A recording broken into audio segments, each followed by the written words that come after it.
오늘은 저희가 기도에 대한 마지막 세 번째 시간입니다. 제가 국내 선교를 준비하면서 저희들이 기도에 대한 말씀을 해달라고 부탁을 받고 준비하면서 사실은 처음에는 제가 전혀 예상하지 못했던 바여서 제가 쉽사리 결정을 내릴 수가 없었습니다. 그런데 우리 준섭 선생님께서 제가 작년 올해 들어서 기도와 관련된 책을 몇 권 읽었다는 것을 아시고 그런 말씀을 하면서 이제 저에게 부탁을 했었습니다. 제가 시온의 교회를 시작하기 전과 시작하고 난 후에 가장 달라진 것이 있다면 저 개인적으로 그것은 바로 저의 기도 생활인 것 같아요. 그리고 시온의 교회가 시작하던 작년인 2017년은 저에게 어떤 해였냐면 제가 구약학으로 대학원 석사를 졸업하는 해였습니다. 제가 구약 공부를 시작한 것은 근본적으로는 하나님 말씀을 더 알고 싶고 성경을 알고 싶고 하나님을 더 알기를 원하고 또 근본적으로는 구약이 재밌어서였는데 제가 논문을 쓰면서 저에게 있었던 가장 큰 변화는 역시 기도였던 것 같습니다. 제가 시편으로 논문을 쓰면서 그 공부 자체는 정말 이성적이고 아카데미컬한 공부였는데 제가 그 시편을 철저하게 분석하고 관찰하면서 제가 깨달았던 것은 이런 거였어요. 성경의 기도자들의 기도 메커니즘이라고 할까요?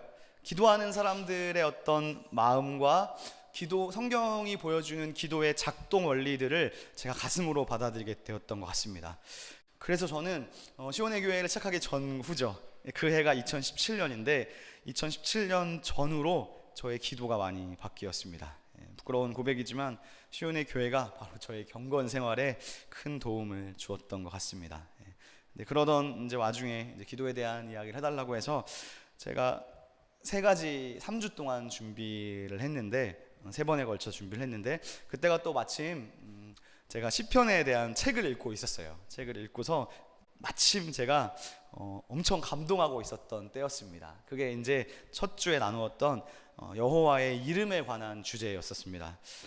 저는 우리가 기도하면서 가장 놓치고 있는 것이 있다면 저는 그것이 바로 기도의 마지막 문장 예수님의 이름으로 기도합니다라는 그 말이 우리가 가장 놓치고 있는 말이 아닌가 싶었습니다. 그래서 예수님의 이름으로 기도한다는 것이 어떤 함의를 지니는지 그 문장이 얼마나 위대한 문장이고 그 문장이 얼마나 큰 능력을 가진 문장인지를 제가 첫 주에 여러분과 함께 나누고 싶었습니다. 그러니까 여호와의 이름, 예수님의 이름, 어떻게 보면 이것이 기독교가 가진 능력이라고 할 수 있거든요. 특히 하나님은 우리를 선한 길로 인도하실 때 우리를 불쌍히 여기셔서 우리를 도와주시기도 하시고 우리를 긍휼히 여기서 도와주시기도 하시고 우리를 보시고 우리 기도를 들어주시기도 하지만 제가 첫 주에 나왔던 핵심 내용은 뭐였냐면 성경의 많은 구절들이 우리를 보시고 들어주시는 것도 있지만 그 전에 하나님이 자기 이름을 위해서 일하신다는 거였어요. 자기 이름을 위해서 일하신다는 거죠. 그러니까 나의 어떠함 때문이 아니라 나의 모습 때문이 아니라 당신의 이름 자체를 위해서 하나님이 일하신다는 거였어요. 제가 이 말씀의 큰 은혜를 제가 먼저 받았어요. 그래서 하나님이 당신의 이름을 위해서 우리를 인도하시는구나. 나의 어떤 죄악된 나의 더러운 모습 때문이 아니고 당신의 이름 자체로 하나님이 일하시는 분이시구나. 그게 하나님의 성품이구나 라는 사실을 제가 깨달았습니다. 그리고 두 번째로 우리가 기도할 때 쉽게 놓쳤던 것이 저는 오늘 본문이 마태복음 6장 33절이라고 생각했어요. 마태복음 6장이 기도의 원리를 주님께서 가르쳐 주시는데 가장 중요한 원리가 이런 거였거든요. 의식주 문제는 염려하지 마라. 이미 하나님이 너희에게 있어야 할 거를 알고 계시니까 그것보다 먼저 그의 나라와 그의 의를 구하라는 구절이었습니다. 그렇다면 그의 나라를 구한다는 것이 뭐고 그의 의를 구한다는 것이 무엇인지 우리가 그 의미를 알아야 더 바로 구할 수 있지 않겠습니까? 그래서 지난주에 그리고 오늘 두 번에 걸쳐서 마태복음 6장 33절을 나누게 되었습니다. 그래서 오늘 마지막으로 이 말씀을 듣는 여러분들의 기도 생활에도 잘 적용되어서 여러분들의 기도가 다 응답되는 놀라운 하나님의 축복이 여러분의 삶 가운데 있으시기를 주님의 이름으로 축원합니다. 오늘 본문 이제 마태복음 6장 33절을 다 함께 다시 한번 읽어보면 좋겠습니다. 여러분들께서 한번 읽어주십시오. 시작.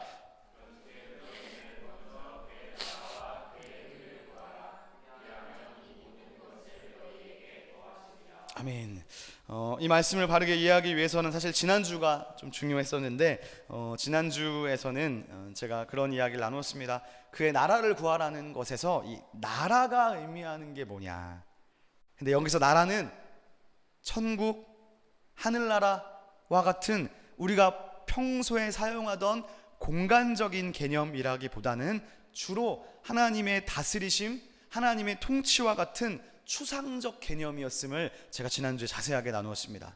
그러니까 그의 나라를 구하라는 것은 쉽게 말하면 하나님의 다스리심, 하나님의 통치를 구합니다 라고 이해해야 된다는 것이죠. 그렇다면 오늘 의가 뭐냐?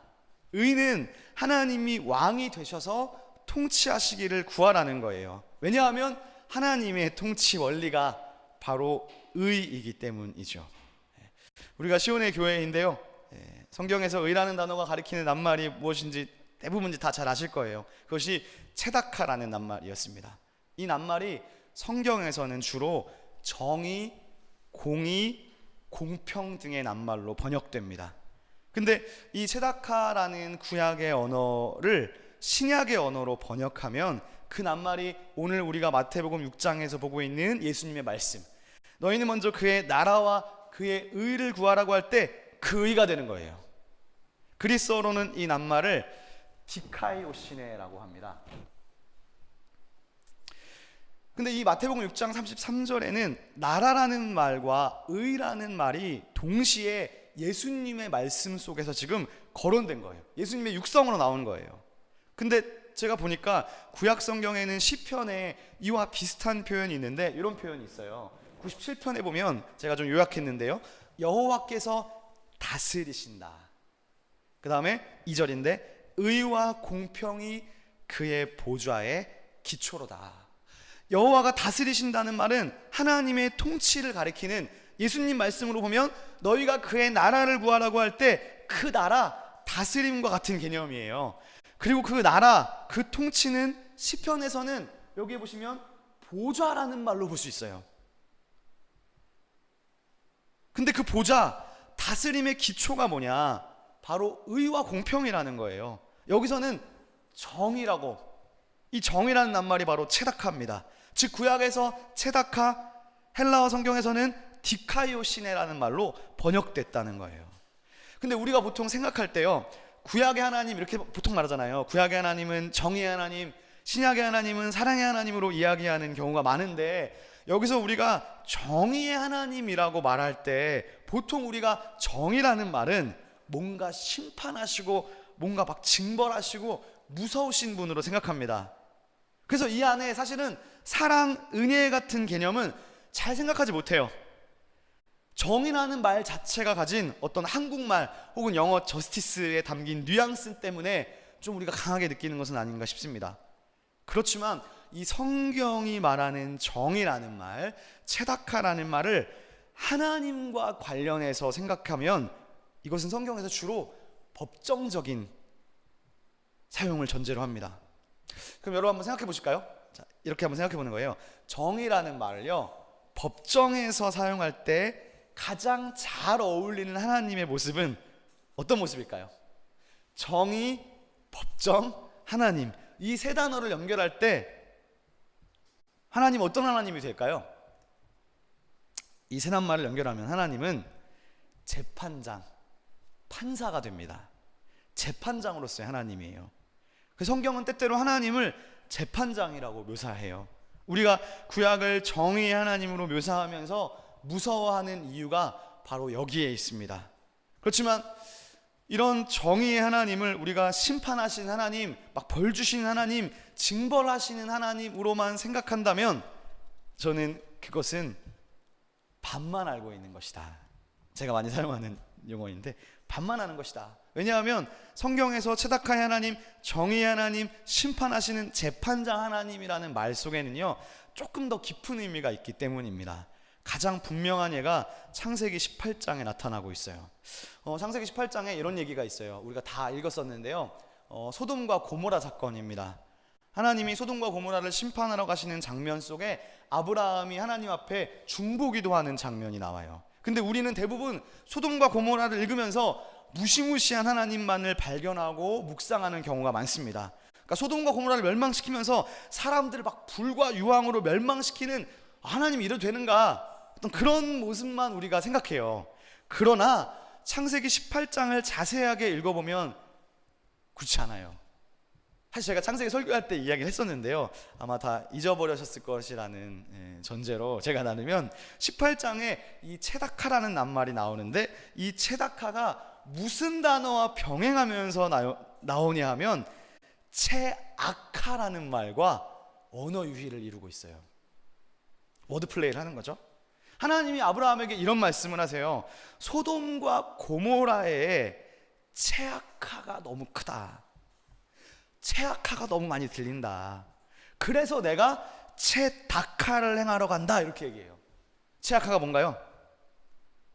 부르짖음입니다. 부르짖음이에요. 그 성에서 악인들과 억압하는 악한 놈들 때문에 못된 일을 당하는 사람들의 울부짖는 소리가 체아카예요. 그러니까 소돔과 고모라에는 체아카가 있고 체다카가 없어서 하나님이 체다카를 행하러 가시는 거예요. 그렇게 볼 때 하나님의 체다카는 뭔가요? 하나님이 정의롭다는 게 무슨 뜻인가요? 하나님이 정의의 하나님이라는 것은 그 나쁜 놈들, 악한 억압하는 사람들을 심판하러 가시는 무시무시한 하나님이시지만, 그렇지만 그 이전에 더 본질적인 차원이 있어요. 그게 뭐냐면 하나님이 악인을 징벌하시기 전에 무고한 자들, 약한 자들을 구원하시러 가시는 거예요. 약한 사람들을 사랑하시기 때문에, 그 억눌린 자들, 문제 많고 고난당하는 자들을 사랑하시기 때문에 그들을 구원하시는 하나님이시라는 사실이에요. 그러니까 성경이 말하는 정의는 근본적으로 저스티스이지만요, 세이빙 저스티스입니다. 구원하시는 정의라고 할 수 있는 거예요. 약한 자를 사랑하시는 정의라고 할 수 있는 거예요. 그러니까 성경이 말씀하는 정의는 사랑하고 대치되는 개념이 아니라 사랑을 포함하는 개념인 것이죠. 약하고 가난한 자, 자신을 낮추고 겸손한 자를 하나님이 사랑하시기 때문에 그를 괴롭히시는 자를 징벌하시는 하나님이십니다. 본질적으로 보면 약자를 구원하시는 정의인 것이죠. 그렇게 보면 정의와 사랑은요, 동전의 양면 같은 거예요. 하지만 시작은 구원입니다. 시작은 약한 자를 사랑하시는 정의입니다. 출발은 약자 구원에서 시작하는 것이죠. 그런데 문제는요, 구약의 언어인 이 체다카라는 낱말을 신약으로 번역할 때, 아까 저희가 배운 것처럼 신약에는 이 디카이오시네라는 낱말로 번역했는데, 문제는 한글 성경이에요. 한글 성경이 이 디카이오시네를 나중에 여러분이 집에 가셔서 시간 나실 때 다 성경 어플에 다 어플이 있으시잖아요. 어플에 검색 가능하시잖아요. 범위 설정을 신약으로 하고서 정의라고 한번 검색해 보세요. 그러면 정의란 말이 거의 안 나옵니다. 구약에는 다 정의로 번역했는데 신약은 이 디카이오시네로 번역까지 한 거는 좋았는데, 한글로 번역할 때 얘를 다 의라는 말로 번역을 했다는 거예요. 그러니까 오늘 예수님의 말씀, 너희는 먼저 그의 나라와 그의 의를 구하라는 말은 사실은 그의 정의를 구하라는 말로 이해해야 훨씬 더 잘 와닿습니다. 이 정의는 원천적으로 체다카예요. 하나님의 통치 방식, 하나님 나라의 통치 원리입니다. 그렇다면 예수님의 말씀을 속에 담겨있는 하나님의 의는 우리가 사실 하나님의 정의라고 이해할 수 있는 거죠. 그래서 이것을 정의로 이해할 때 훨씬 더 넓게 생각할 수 있어요. 물론 의라는 말이 잘못된 것은 아니지만 우리 그 안에 담겨져 있는 뉘앙스가, 우리 한국적인 정서 안에 있는 뉘앙스가 잘 전달되지 못하는 것 같습니다. 그래서 이 의라는 말을 정의라는 말로 대치해도 훨씬 더 풍성하게 이해할 수 있다는 것입니다. 그러면 우리가 이 의라는 말을 한번 생각해 보면 좋겠는데요, 신약의 관점에서 특별히 바울의 글에서 한번 생각해 보면 좋을 것 같습니다. 왜냐하면 바울이 딱 이 말을 했어요. 하나님의 의, 하나님의 정의라는 말을 사용한 장본인이기 때문입니다. 바울이 이런 말을 했어요. 앞에 보이시는 그런 말을 했어요. 이제는 율법과 상관없이 하나님의 디카이오신의 하나님의 정의가 나타났다라는 말을 했습니다. 자, 다 같이 한번 성경을 펴보시면 좋겠습니다. 로마서 1장을 한번 펴보실까요? 1장 16절을 한번 펴보겠습니다. 자, 로마서 1장 16절 여러분들이 눈으로 한번 잘 따라와 보시겠습니다. 잘 생각하시면서 한번 의라는 말을 생각하시면서 읽어보셔야 됩니다. 제가 볼게요. 자, 16절에 보니까 복음이라는 말이 나와요. 내가 복음을 부끄러워하지 아니하노니 이 복음은 모든 믿는 자에게 구원을 주시는 하나님의 능력입니다. 자, 근데 17절입니다. 복음에 뭐가 나타납니까? 하나님의 의가 나타납니다. 여호와의 체다카가 복음에 나타나는 거예요. 복음에는 하나님의 의가 나타납니다. 그리고 이 복음은 앞절 16절에서 보니까 믿는 자에게 구원을 주시는 거래요. 자, 정리해보면 신약 성경의 의는 뭐냐, 정의는 뭐냐, 구약과 마찬가지로 본질적으로 지금 구원하시는 정의라는 거예요. 복음, 구원, 믿음, 의가 지금 다 한 절에 나오잖아요. 약한 자를 구원하는 정의입니다. 즉 하나님의 의, 하나님의 정의는 하나님의 구원 사건, 약한 자를 구원하시는 하나님의 의로운 행위를 표현하는 낱말인 거예요. 그렇다면 자, 이제 마지막으로 오늘 마태복음 6장 33절을 살펴보기 전에 제가 마지막 한 가지 개념을 여러분과 생각해 봤으면 좋겠습니다. 그게 뭐냐 하면 구원이라는 개념이에요. 자, 이제 다 같이 마태복음 9장으로 한번 가보시겠습니다. 마태복음 9장 20절입니다. 제가 오늘은 조금 귀찮게 해드리고 있습니다. 성경을 찾고 있습니다. 자, 9장 20절인데요. 자, 이 본문을 통해서 구원이 어떤 것인지 다시 한번 생각해 봤으면 좋겠습니다. 자, 이 본문은 12해를 혈루증으로 앓던 여인이 예수님의 옷가를 만져서 치유받은 사건이 기록되어 있습니다. 자, 여러분들께서 9장 20절과 21절 이 두 절을 소리내셔서 한번 읽어주시겠습니다. 시작.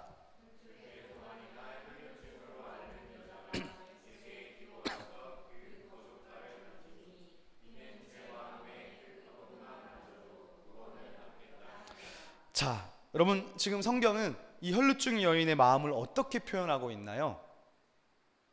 지금 혈루증이라는 병에 걸렸는데 예수님을 믿고 예수님께 구하는 것이 자기의 구원이에요. 근데 여러분 여기서 이 구원이라는 낱말이 뭐를 의미하나요? 문맥상으로 볼 때 이 여인이 원하는 게 뭔가요? 자신의 육체의 병이 낫는 거예요. 그리고 성경은 그걸 지금 뭐라고 표현하고 있습니까? 구원이라고 표현하고 있어요. 여러분 우리는 구원이라는 개념을 보통 어떻게 생각하나요?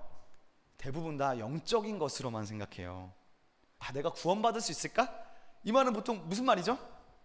내가 죽어서 천국 갈 수 있을까? 구원을 영적인 것으로만 좁혀서 생각한다는 말입니다. 그리고 두 번째는 구원을 미래적인 관점에서만 생각해요.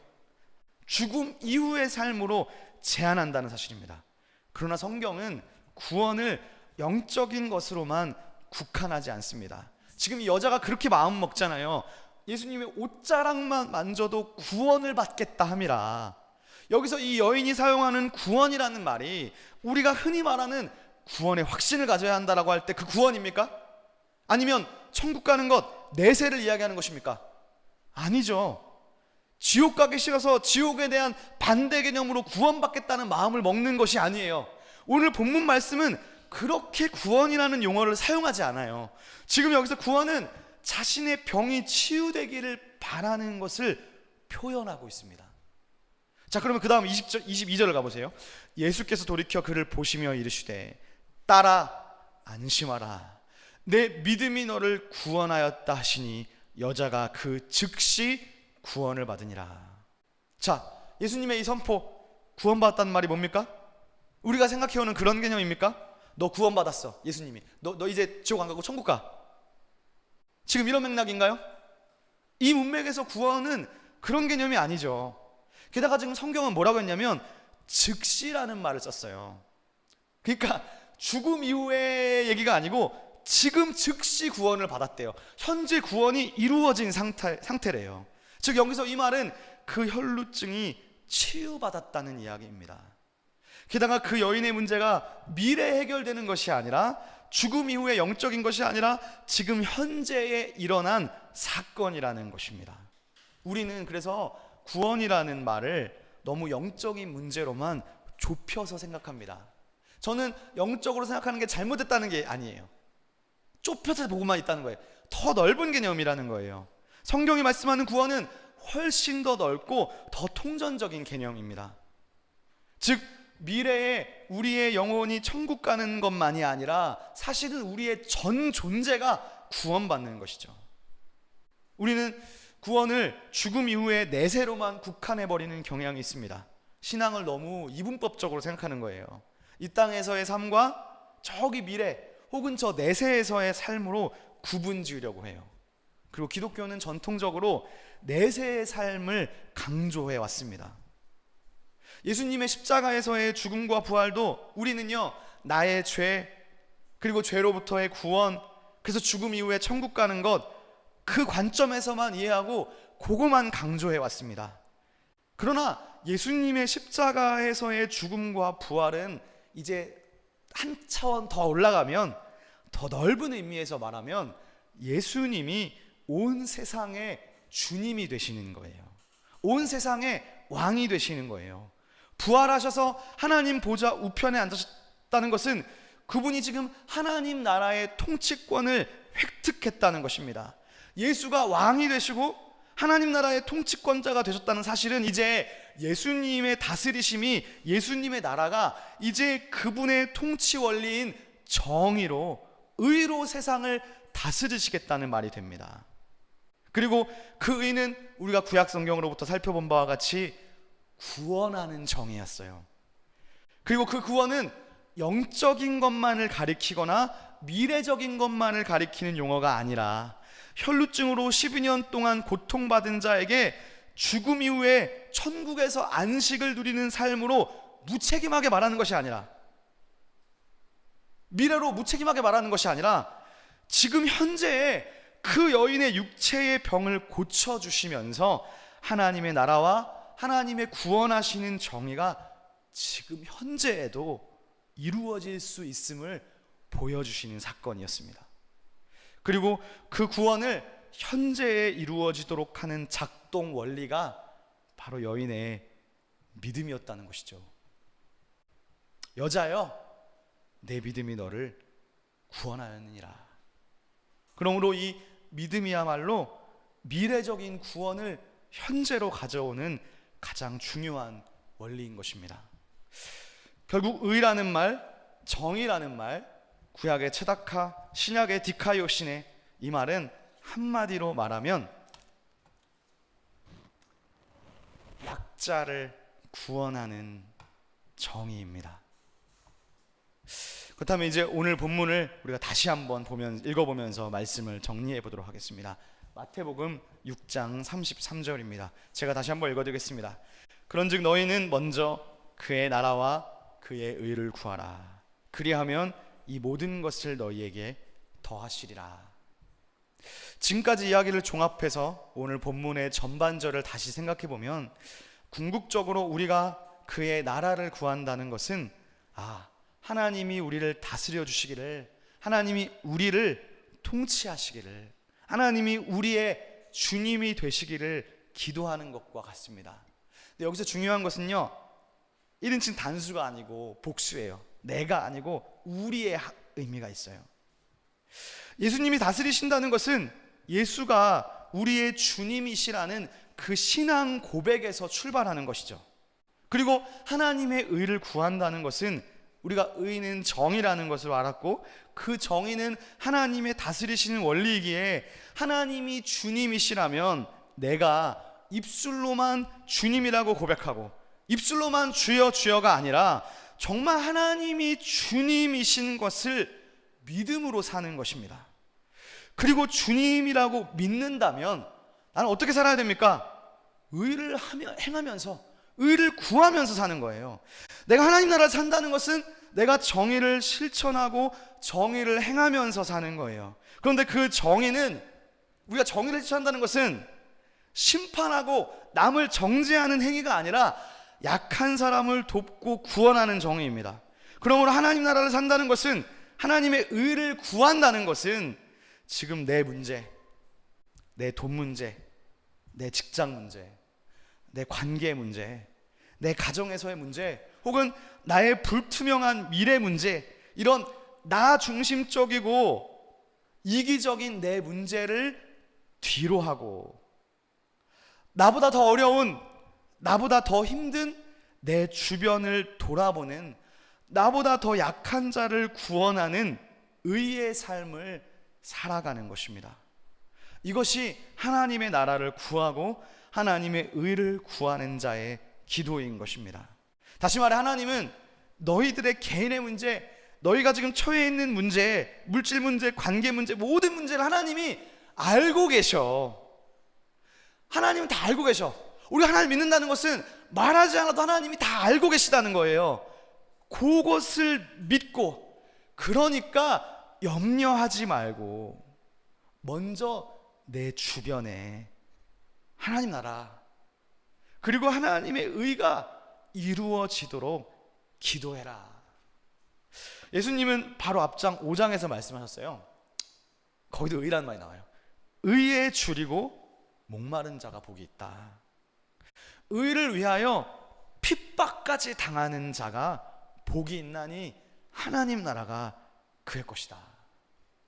그럼 사랑하는 여러분, 하나님 나라의 작동 원리입니다. 그리고 기도의 원리예요. 하나님 나라 작동 원리는 자신의 문제, 자신의 염려는 믿음으로 하나님 앞에 내려놓고, 나보다, 또 우리 가족보다, 우리 바깥에 있는 사람, 우리 가정보다, 우리 교회 안에 연약한 자를 섬기는 것이죠. 왜냐하면 하나님이 다 아시니까, 여러분의 문제를 다 알고 계시니까요. 그러니 너는 하나님 나라와 그 의가 교회 안에서 먼저 이루어지도록, 교회 안에 있는 이웃에게 이루어지도록 기도해라. 그래서 내 가족보다 이웃을, 교회 안의 형제 자매를 돌아보는 것입니다. 그리고 그 다음 단계, 우리 교회는 이제 교회 밖 세상에 하나님 나라와 하나님의 정의가 이루어지기를 실천하고 기도하는 것입니다. 우리 교회 안에도 기도 제목이 많죠. 우리가 믿음으로 산다는 것은 우리 교회 안에도 분명히 기도 제목이 있지만, 그것도 하나님께 맡겨드리면서, 우리 공동체 안에 있는 모든 염려와 근심을 하나님께 맡겨드리면서 교회 밖의 세상에 하나님의 나라가 이루어지기를 먼저 기도하라. 그러면 예수님이 약속하시기를 이 모든 것을 너희에게 더하여 주실 것이다. 이것이 성경이 가르치는 기도의 작동 원리입니다. 이 정의는 구원하시는 하나님의 정의이기에, 하나님이 이 억눌리고 고난 많은 이 세상에서 하나님 우리를 구원해 주십시오라는 기도가 됩니다.